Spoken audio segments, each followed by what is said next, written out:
ఏ హంగామా లేకుండా దావోస్కు వైఎస్ జగన్ వెళ్లారని, 1,26,000 కోట్ల పెట్టుబడులు తెచ్చారని, టెక్ మహేంద్ర 200 కోట్లతో ఇథనాల్ ప్లాంట్ ఉత్పత్తి ప్రారంభమైందని నెల్లూరు జిల్లా వైఎస్ఆర్సీపీ కాకాని గోవర్ధన్ రెడ్డి అన్నారు. అదానీ గ్రూప్ 60,000 కోట్లతో గ్రీన్ ఎనర్జీ ప్లాంట్కు భూములు కేటాయించాం. పనులు శరవేగంగా జరుగుతున్నాయి.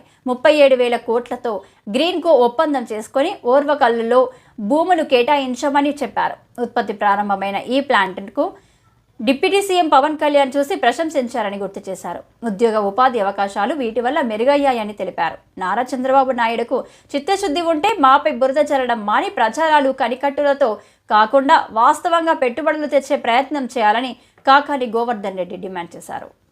జగన్మోహన్ రెడ్డి గారు వెళ్ళారు. జగన్మోహన్ రెడ్డి గారు ఏ హంగామా లేకుండా వెళ్ళాడు. 2022లో వెళ్ళాడు. వెళ్తే ఆయన ఏమి తెచ్చాడు అనేటువంటిది కూడా చెప్తాం. దాదాపుగా ఈ రాష్ట్రానికి ఆయన వచ్చిన తర్వాత 1,26,000 కోట్ల రూపాయల పెట్టుబడులు వచ్చాయి. మీలాగా మేమేదో ఆలీబాబా ఎయిర్ బస్సు అని చెప్పి వదిలేయడంలే, మేము తెచ్చినవేందో కూడా చెప్తాం. ఇవన్నీ మేము చెప్పినటువంటి రాష్ట్రంలో ప్రారంభమైన ఉత్పత్తిని కూడా ప్రారంభించాయి.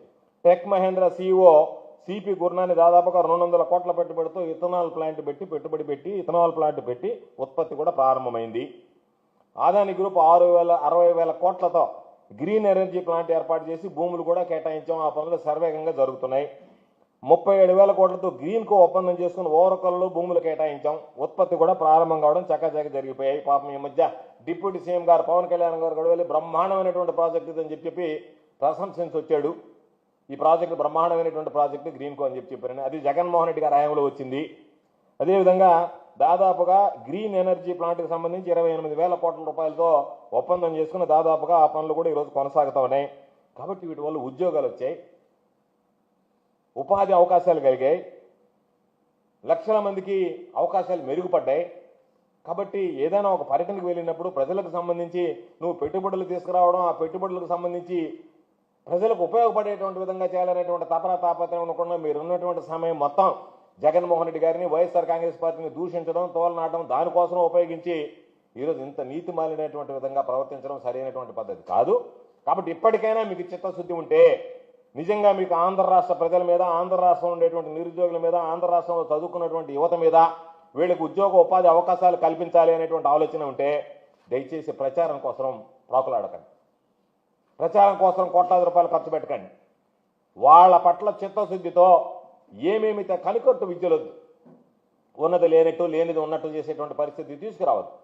మీరు నిజంగా మీకు చిత్తశుద్ధి ఉంటే ఇటువంటి గలీజు పనులు చేసి రాష్ట్ర ప్రతిష్ట పరువు పాడు చేయకుండా హైదరాబాద్లో ఉండే కంపెనీకి దావోస్లో మాకు ఇన్వెస్ట్మెంట్ వస్తుందని చెప్పి రాష్ట్ర పరువు తీయకుండా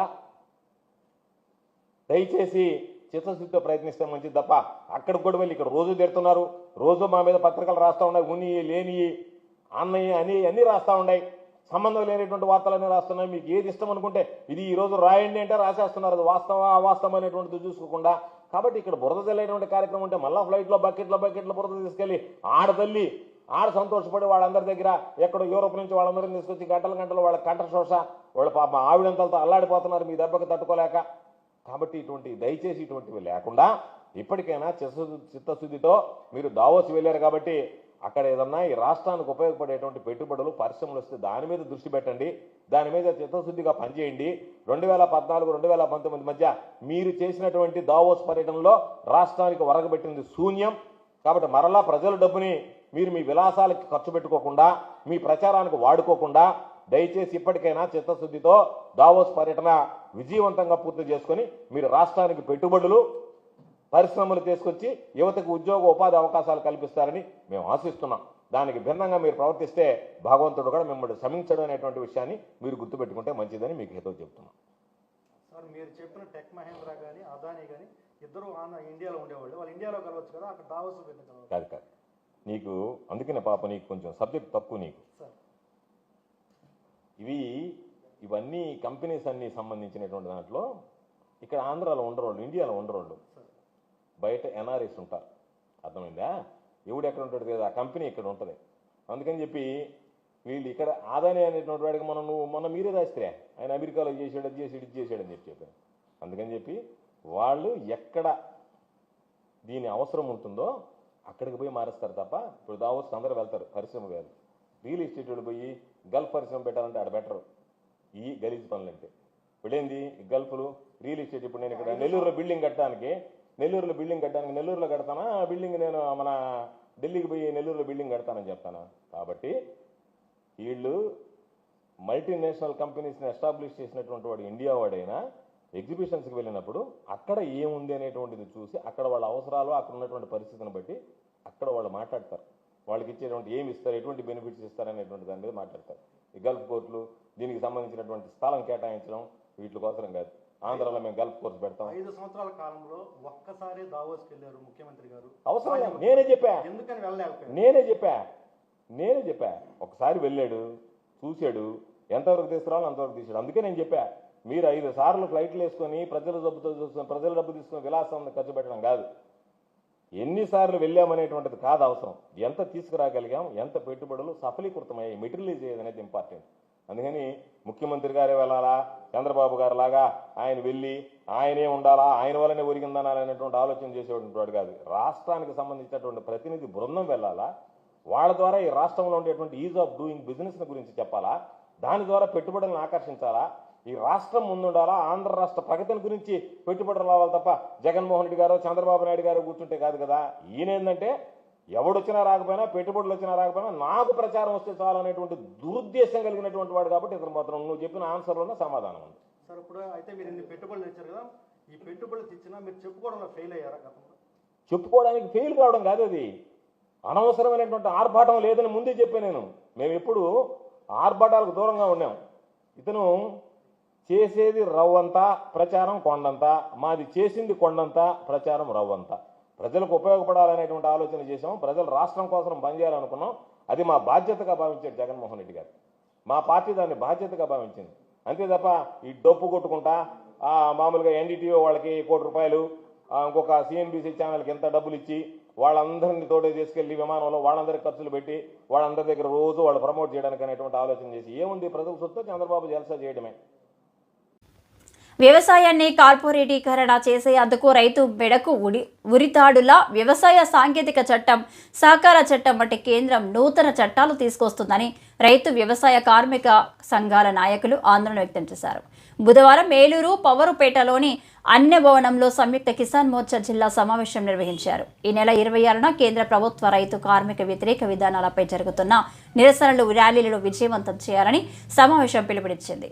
ఈ సమావేశంలో ఆంధ్రప్రదేశ్ రైతు సంఘం జిల్లా కార్యదర్శి కె శ్రీనివాస్, బీకేఎంయు జిల్లా అధ్యక్షులు బండి వెంకటేశ్వరరావు, రైతు కూలీ సంఘం జిల్లా కార్యదర్శి షేక్ బాషా, ఆంధ్రప్రదేశ్ వ్యవసాయ కార్మిక సంఘం జిల్లా కార్యదర్శి పి రామకృష్ణ, ఏఐటీయూసీ జిల్లా అధ్యక్షులు ఆర్ శ్రీనివాస డాంగే, జిల్లా నాయకులు పొప్పాల కన్నబాబు, అఖిల భారత రైతు కూలీ సంఘం రాష్ట్ర కమిటీ సభ్యులు S Sundarrao, T Satyanarayana, IFTU Eluru నగర ఉపాధ్యక్షులు ఎస్ అప్పారావు, నాయకులు బి సత్యనారాయణ మాట్లాడారు.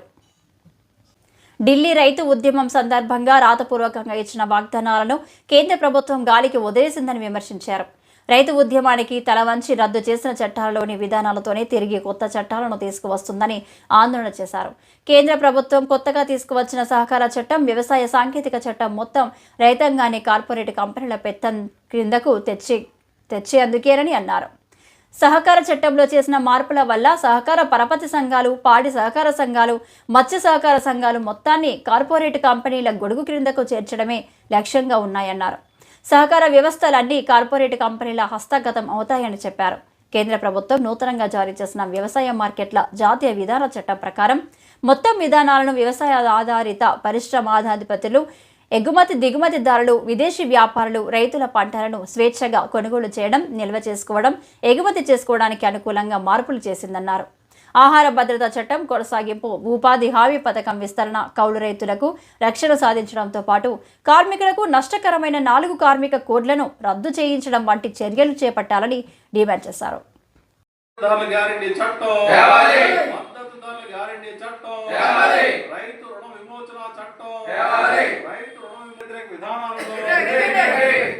కార్మిక ప్రజా వ్యతిరేక విధానాలను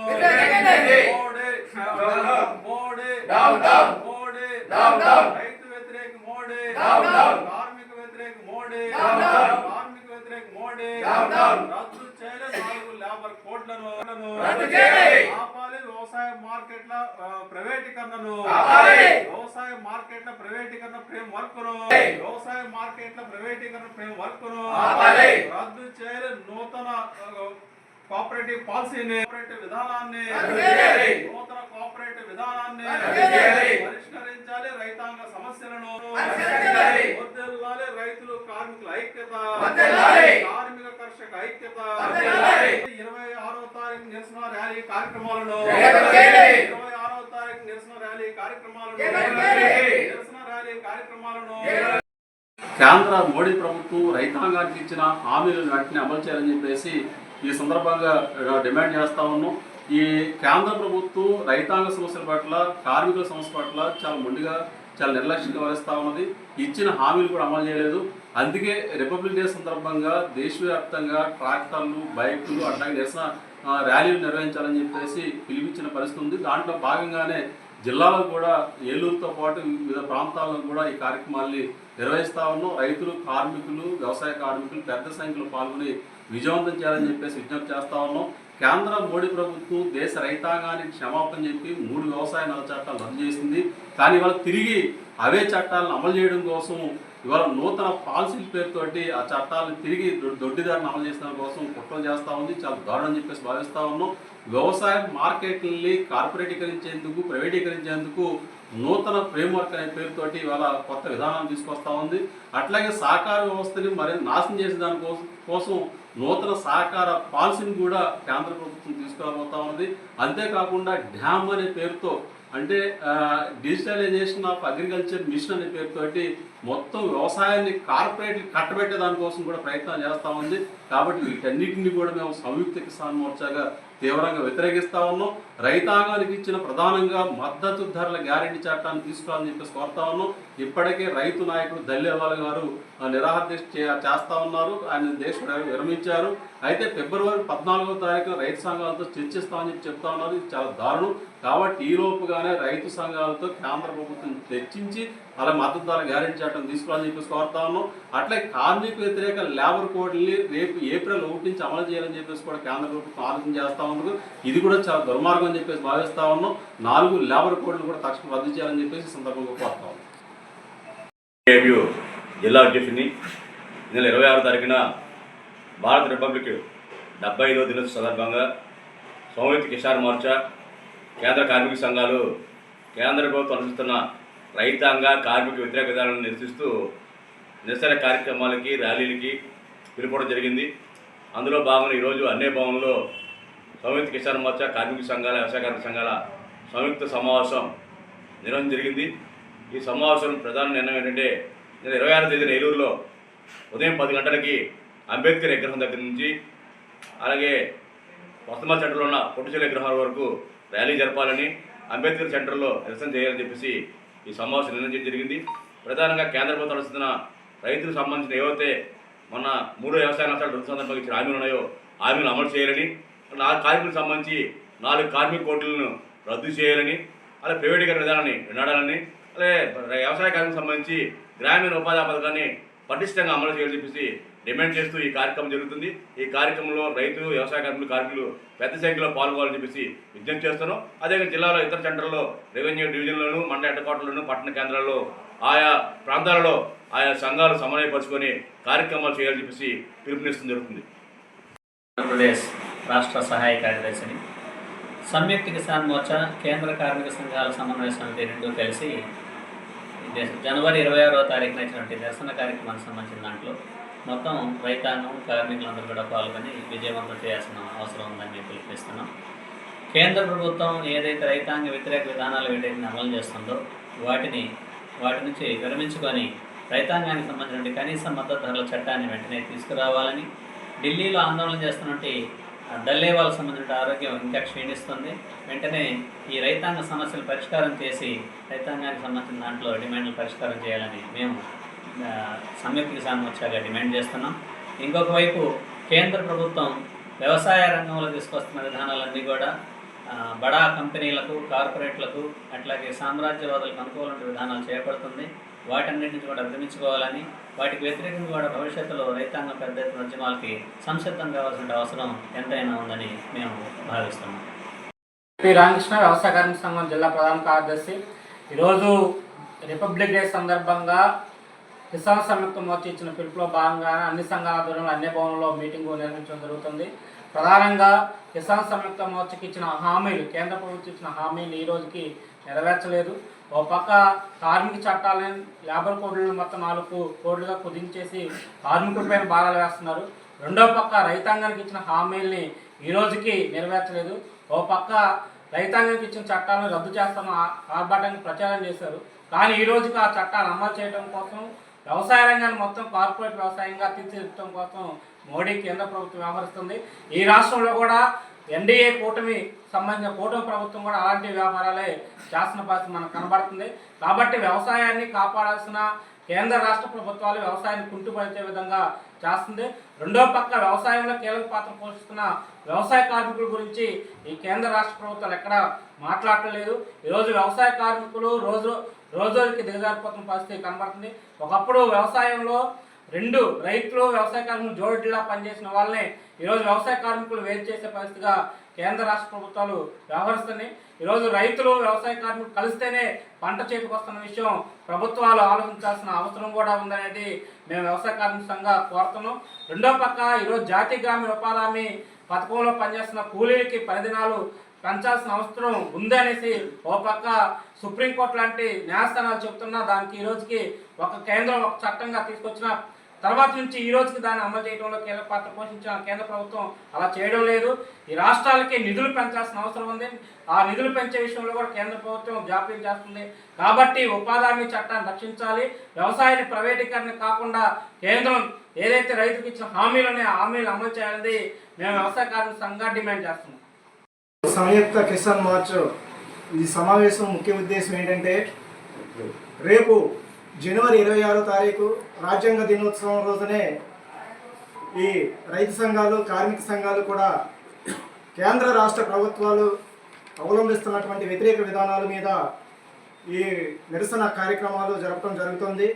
ఎందుకంటే కేంద్ర ప్రభుత్వం కానీ రాష్ట్ర ప్రభుత్వం కానీ రాజ్యాంగాన్ని మేము అమలు చేస్తున్నామని చెప్పేసి ఒక ఏపున కుయ్యెత్తు కుట్రలు చేస్తూనే ఉన్నారు.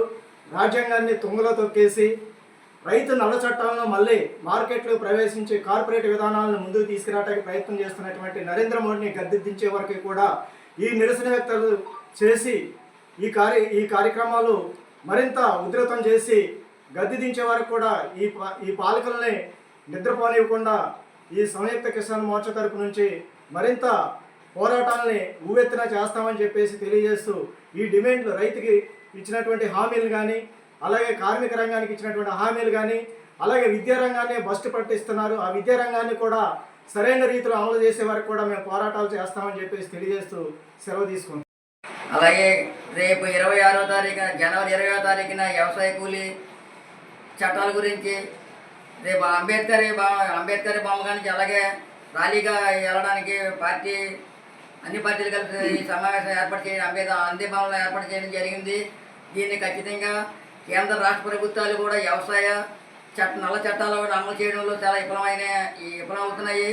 అటువంటి చట్టాలు ఉపసంహరించుకొని రాబోయే రోజుల్లో వ్యవసాయ రంగానికి గిట్టుబాటు ధర ఇవ్వాలని, లేని పక్షంలో తీవ్రమైన పోరాటం చేయడానికి కార్మికులు, రైతులు అందరూ కూడా ఉద్యమించాలని కోరుకుంటున్నాను. డాంగే ఏఐటీయూసీ జిల్లా అధ్యక్షుని.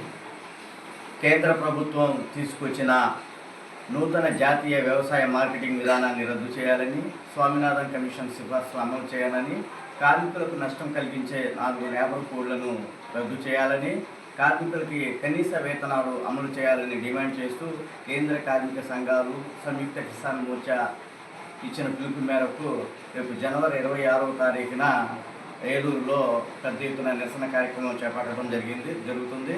ఈ కార్యక్రమంలో రైతాంగం, కార్మిక వర్గం ఎక్కువ సంఖ్యలో పాల్గొని జయప్రదం చేయవలసిందిగా విజ్ఞప్తి చేస్తూ ఉన్నాం. ప్రధానంగా కేంద్రంలో నరేంద్ర మోడీ అధికారంలోకి వచ్చిన తర్వాత భారత కార్మిక వర్గం 100 సంవత్సరాలకు పైబడి పోరాడి సాధించుకున్నటువంటి కార్మిక చట్టాలని నిర్వీర్యం చేసి 44 కార్మిక చట్టాలను 4 లేబర్ కోడ్లుగా కుదించింది. ఈ 4 లేబర్ కోడ్లు కార్మిక వర్గానికి భూతాళుగా మారాయి. సంఘం పెట్టుకునే హక్కు లేదు, సమ్మె చేసే హక్కు లేదు, కనీసం యాజమాన్యాలతో బేరసారాల ఆడే హక్కు కూడా లేదంటున్నారు. మరోవైపు రోజుకు 12 గంటల పని దినాన్ని తీసుకురావడానికి కేంద్ర ప్రభుత్వం విశ్వ ప్రయత్నం చేస్తోంది. అదే సందర్భంలో కార్మికులకు ఎక్కడా కూడా కనీస వేతనాలు అమలు చేయలేదు. పెరిగిన ధరలకు అనుగుణంగా కార్మికులకు కనీస వేతనం 26,000 అమలు చేయాలని చెప్పేసి డిమాండ్ చేస్తూ ఉన్నాం. రేపు జనవరి 26వ తేదీన జరగబోయే ఈ ఏలూరులో జరగబోయే నిరసన కార్యక్రమంలో కార్మికులు రైతాంగం అధ్యక్షులు పాల్గొని జయప్రదం చేయవలసిందిగా విజ్ఞప్తి చేస్తాం.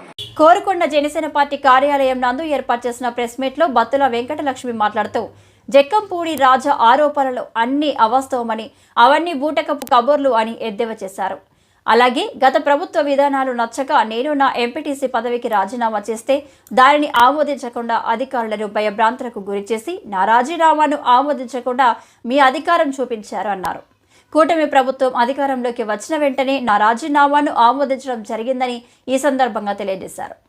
మమ్మల్ని విమర్శించడానికి మీకు వేరే విషయాలు దొరక్క ఎప్పుడూ నా ఎంపీటీసీ పదవి గురించి మాట్లాడుతున్నారు. మేము నియోజకవర్గంలో చేస్తున్న అభివృద్ధి కార్యక్రమాలను కళ్ళు తెరిచి చూడండి అని హెచ్చరించారు. మీరు 5 సంవత్సరాలలో చేయనిది మేము 8 నెలల కాలంలో చేసి చూపించాము, ఇంకా అభివృద్ధి చేసి చూపిస్తామని అన్నారు. ఎటువంటి రాజకీయ చరిత్ర లేని మీ మీద నువ్వు దారుణంగా చిత్తుగా ఓడిపోయావని మర్చిపోకు. ఎంపీటీసీ భర్త పోటీ చేస్తేనే 35,000 ఓట్ల తేడాతో ఓడిపోయావంటే నేను పోటీ చేస్తే 50,000 ఓట్లతో ఓడిపోతావని, ఈసారి నేను నిలబడతాను అని నీకు దమ్ముంటే నా మీద గెలిచి చూపించమని సవాల్ విసిరారు. నా రాజీనామాను మీరైతే చూస్తారనేసి నేను మిమ్మల్ని కోరుతున్నాను. అదేవిధంగా మా గురించి మాట్లాడడానికి ఏమీ ఉండదు కాబట్టి ఎంతసేపు నా రాజీనామాను ఒక ఆడదాన్ని విమర్శిస్తున్నానన్న వింగిత జ్ఞానం మీకు లేక అస్తమాటు నా రాజీనామా గురించి మాట్లాడతారు. మేము చేసే అభివృద్ధి కార్యక్రమాలు మీరు ఒకసారి చూడండి. చూసిన తర్వాత గతంలో మీ పరిపాలన ఏంటో ఇప్పుడు మా పరిపాలన ఏంటో ఒకసారి చూడండి. మేము అభివృద్ధి కోసం, రాజానగరం ప్రజల అభివృద్ధి కోసం అయితే రాజకీయాల్లోకి వచ్చాం, కానీ మా సొంత స్వలాభం కోసం అయితే మేము రాజకీయాల్లోకి రాలేదు. మాకు అవసరం లేదు. మీకు ఇంతకుముందే నేను ప్రెస్ మీట్లో చెప్పాను. ఒకసారి ఒక రాజానగరాన్ని అయితే మేము మీటింగ్ పెట్టినప్పుడే చెప్తాం, మాకు ఎటువంటి చరిత్ర, రాజకీయ చరిత్ర లేదు. మేము చెప్పుకోవడానికి మా పూర్వీకులు ఎవరు రాజకీయాల్లో లేరు. కానీ మేము నమ్మి వచ్చింది ఒకటి పవన్ కళ్యాణ్ గారి కోసం, 2 జన సైనికులను మాత్రమే నమ్ముకుని మేము రాజకీయాల్లోకి వచ్చాము. ఆ సత్తా ఏంటో చూశారు మీరు. ఒక ఎంపీటీసీ మొగుడు మీద నువ్వు 35,000 ఓట్లతో ఓడిపోయావు. అదే ఒక ఎంపీటీసీ మీద నువ్వు పోటీ చేస్తుంటే 50,000 మెజార్టీతో ఓడిపోతావు. అది నువ్వు ఒకసారి గుర్తు తెచ్చుకో. నువ్వు తర్వాత పోటీ చేసే బరిలో నేనైతే నిలబడతాను. మన ఇద్దరం అయితే పోటీకి వెళ్దాం. నువ్వు ఒక ఎంపీటీసీ మొగుడు చేతిలోనే ఓడిపోయావు. నువ్వు ఎంపీటీసీ మీద పోటీ చేస్తే ఎంత దారుణంగా ఓడిపోతావు అనేది ఒకసారి గుర్తించుకో. తొందరపడి నువ్వేమి వాగ్దానాలు అయి చేసి మళ్ళీ రెండోసారి మడమలై తెప్పొద్దు. నువ్వు మళ్ళీ నేను రాజకీయం సన్యాసం చేస్తాను, నువ్వు రెండోసారి మాట్లాడొద్దు. ఎందుకంటే నువ్వు చేసిన వాగ్దానాలు ఏమి నెరవేర్చుకోవు, ఆ విషయం మాకు తెలుసు. నువ్వు ఎంతసేపు ఆడపిల్లలు పెట్టుకున్న సారి గురించి లేకపోతే దేవుడి గురించే మాట్లాడతావు. నువ్వు ఎన్నిసార్లు ఆ దేవుడి గుడికి వచ్చావు ఒకసారి గుర్తు తెచ్చుకో. నువ్వు నెగ్గడానికి ఎన్ని పూజలు చేయించుకున్నావు ఒకసారి ఆ గుడి దగ్గరకు వచ్చావు ఒకసారి నువ్వు గుర్తు చేసుకోవాల్సిందిగా నేను కోరుతున్నాను. మాకున్న ధైర్యం ఒకటే పవన్ కళ్యాణ్ గారు, 2 జన సైనికులు, వీళ్ళిద్దరు అంట చూసుకునే మేమైతే ఈ రోజు ఈ స్థానంలో అయితే నిలబడ్డాం. అదే విధంగా పవన్ కళ్యాణ్ గారు ఒక రిపబ్లిక్ డే రోజునైతే రాజానగరం సీట్ని అయితే ఫస్ట్ అనౌన్స్ చేశారు. ఆయన టికెట్ కూడా అనౌన్స్ చేసుకోకుండా నా భర్త సీట్ని అయితే ఆయన అనౌన్స్ చేశారు. అదొకసారి నువ్వు దృష్టిలో పెట్టుకో. నువ్వు నేను సరిగ్గా రాజకీయం చేయలేదంటున్నా, నువ్వు రాజకీయం ఎందుకు చేయలేదు? 4 బలరామకృష్ణుల్ని, 2 వెంకటలక్ష్మిలు అనేది డూప్లికేట్ తీసుకొచ్చి పెట్టావు. అప్పుడు కూడా నా పేరు చూసి నా అభిమానులు నా వెంకటలక్ష్మి అనే పేరు మీద 5,000 ఓట్లు వేశారు. మీరందరికీ తెలియని విషయం ఏంటంటే మనం అందరం 35,000 చిల్లరే వచ్చే ఓట్లు మెజార్టీ అనుకుంటున్నాం. వీళ్ళ బలరామకృష్ణలో వెంకటలక్ష్మి పేర్ల మీద ఓట్లన్నీ మీరు క్యాలిక్యులేషన్ చేసుకుంటే మేము 50,000 మెజార్టీతో గెలిచాము. అది మీరు ఒకసారి చూసుకోండి. జగన్మోహన్ రెడ్డి గారు లాస్ట్ లో 2 చోట్లకే ప్రచారానికి వెళ్ళారు. 1 పిఠాపురం, 2 రాజానగరం నియోజకవర్గం. నువ్వు బతిమాలి నేను ఓడిపోతాను, ఒక ఎంపీటీసీ మొగుడు చేతిలో నేను ఓడిపోతున్నాను, కాళ్ళ ఏళ్ళ పడితే ఆయన ప్రచారానికి అయితే వచ్చారు. అది నువ్వైతే ఒకసారి దృష్టిలో పెట్టుకుని మాట్లాడు. నువ్వు చాలా గట్టిగా ప్రయత్నించావు, కాకపోతే జనాలు నీ మాయలో పడి నిన్ను నమ్మక ఎప్పుడో నిన్నైతే దూరంగా పెట్టారు. నువ్వు ఇంట్లో తల్లిని తమ్ముళ్ళే నెగ్గలేనన్నాడు. మాట్లాంటి వాళ్ళ కోసం నువ్వు ఎన్నో తలపెడతావు. అయినప్పటికీ మాకున్న ధైర్యం ఒకటే, పైన పవన్ కళ్యాణ్ గారు, కింద జన సైనికులు. నువ్వు ఏ రోజైతే మమ్మల్ని విమర్శిస్తావో పవన్ కళ్యాణ్ గారు మమ్మల్ని మరుసటి రోజే పిలిచి మాకు ఒక మంచి హోదా అనేది కల్పిస్తారు. నువ్వు మాట్లాడే ప్రతి మాటకి దేవుడు మాకు ఆశీర్వాదాలు అంటే పవన్ కళ్యాణ్ గారి చేతిలో మంచి భవిష్యత్తు ఉంటుంది. ఈవేళ మమ్మల్ని దూషించావు, రేపు మంచిది ఏదో మాకు రాబోతుంది, అందుకే నువ్వు దూషించావు. అది నువ్వు గుర్తు పెట్టుకుని మధ్యలో నువ్వు ఎంతసేపు ప్రజలకు ఏం కావాలో చూస్తూ ఆ ప్రజల తరపున పోరాడు. ఒక కరెంటు స్తంభం అడుగు ఎందుకంటే కరెంటు స్తంభం గురించి నేను ఎందుకు మాట్లాడుతానంటే, నేను రాజీనామా చేసింది ఎంపీటీసీకి రాజీనామా చేసింది నువ్వు 4 వీధి లైట్లు లేక 4 కరెంటు స్తంభాలు లేక నేను రాజీనామా చేశాను. నేను ప్రజలకి ఎన్నో చెప్పి వచ్చాను, నా ఊళ్ళో గ్రామ ప్రజలకి 4 కరెంటు స్తంభాలు వేయించలేనిది నేను రాజకీయం ఎలా చేయగలనేసి ఆ రోజు నేను రాజీనామా. మీ ఇంటికి 4 కరెంటు స్తంభాలు కానీ వస్తే నువ్వు మాట్లాడిన మాట ఆడవాళ్ళకి రాజకీయాలు ఏంటమ్మా అన్నావు. అమ్మనే తిరగనివ్వట్లేదు, నువ్వు కూడా ఎందుకమ్మా తిరక్కో, ఇంట్లో కూర్చో అన్నావు. ఆ మాట నువ్వు అన్నావా లేదో ప్రమాణకం చేసి చెప్పు. నేను ఈ రోజు ఇప్పుడు వరకు అయితే ఈ విషయం ఎక్కడా చెప్పలేదు, ఈ రోజు నేను చెప్తున్నాను. ఆ రోజు అమ్మనే ఇంట్లో కూర్చోబెట్టాను, నువ్వెందుకమ్మా నువ్వు వీధిలో గట్ట తిరక్కో, నువ్వు ఎవరికి మాట ఇవ్వకో, మేము అలా ప్రస్తుతానికి అలా ఉంచుతాం అంతే. ప్రెసిడెంట్ని ఎంపీటీసీని రాజ్యాధికారం అంతా మాది అనేసి ఆ రోజు మీరు చెప్పడం జరిగింది. ఈ రోజు మీ యొక్క ప్రెసిడెంట్ని అడగండి. మీరు ఎక్కువ ఇక్కడ మా రాజనగరం నియోజకవర్గంలో ఎక్కువ శాతం వైసీపీ ప్రెసిడెంట్లు ఎంపీటీసీలు నెగ్గున్నారు. మీ అందరికీ తెలిసిన విషయమే. వాళ్ళందరినీ ఒకసారి మీరు అడగండి అభివృద్ధి అంటే ఏంటో. ఇప్పుడు వాళ్ళ అకౌంట్లో ఇప్పుడు పంచాయతీ అకౌంట్లు ఎంతెంత నిల్వ ఉంటాయో ఒకసారి అడగండి. వాళ్ళే ఆశ్చర్యపోతున్నారు. మేము మీటింగ్కి వెళ్ళినప్పుడు కూడా ప్రెసిడెంట్లు అది ఒకటే మాట చెప్తున్నారు, మీ దయ వల్ల పవన్ కళ్యాణ్ గారి దయ వల్ల పంచాయతీల్లో డబ్బులు ఉంటున్నాయండి, ఎందుకంటే బీచింగ్కి ఎంతో ఇబ్బంది పడేవాళ్ళు, మంచి రోడ్లు వేస్తామండి, ఇంకా ముందే అయ్యి ఉంటే మా అదృష్టం బాగుండి, ఇంకా ముందే అయ్యి ఉంటే ఎంతో బాగుండండి, ఇంకో సంవత్సరం ఉంది పరిపాలన మాది, మేము అందరం దిగిపోతాం, ఈ దరిద్ర కొట్టు పరిపాలన మేము 3 సంవత్సరాలు చూసామండి, ప్రజలు ఈదులోకి వెళ్ళకపోయాం అనేసి మా అందరికీ కూడా చేతులెట్టి మీ నాయకులు దండం పెట్టడం నేను చూశాను. ఒకసారి మీరు వాస్తవాన్ని తెలుసుకోండి. ఎంతసేపు ఆడవాళ్ళ మీద పడ్డం కాదు, ఎంతసేపు నా ఎంపీటీసీ గురించి మాట్లాడుతున్నారు తప్ప మీరు చేసిన అభివృద్ధి నా ఎంపీటీసీ మీరు క్లియర్గా చదువుకోండి. మరి మీకు తెలుగు అర్థమవుద్దో ఒకసారి చూసుకోండి. 3 నెలలు అవుతుంది. 3 నెలలు అవుతుంది. 3 నెలలు అవుతుంది. ఎందుకంటే వాళ్ళ ప్రభుత్వంలో ఆమోదించుకోండి అంటే మా గురించి విమర్శలు ఏం చేయడానికి ఏమి ఉండవు కదా. ఇది ఒక్కటే అడ్డు పెట్టుకుని దీని గురించి మాట్లాడడానికని వాళ్ళు అలా అట్టే పెట్టుకున్నారు. మా ఎన్డీఏ గవర్నమెంట్ వచ్చిన తక్షణమే నేనైతే ఈ ఆమోద పత్రాన్ని అయితే నేను తీసుకోవడం జరిగింది. ప్రతి జన సైనికులు పవన్ కళ్యాణ్ గారు ఉన్నంతసేపు బలరామకృష్ణ గారు నువ్వు ఎప్పుడు టచ్ చేయలేవు. ఆయుష్ లేదనుకోండి, అమెరికా వెళ్ళి వైద్యం చేయించుకున్నా కానీ బతకం. ఆయుష్ ఉందనుకోండి ఎక్కడన్నా బతుకుతావు. నువ్వు ఎవరిని చంపేలేవు. ఎంతమందిని చంపేసి నువ్వు రాజకీయాలు చేస్తావో చెప్పు. మాకు పైన పవన్ కళ్యాణ్ గారు ఉన్నారు, కింద జన సైనికులు ఉన్నారు. మాకు గేట్ టచ్ చేసి చూడు, నీకు చెప్తాను. నా మీద పోటీ చేయమనండి, 50,000 మెజార్టీతో నేను గెలుస్తాను.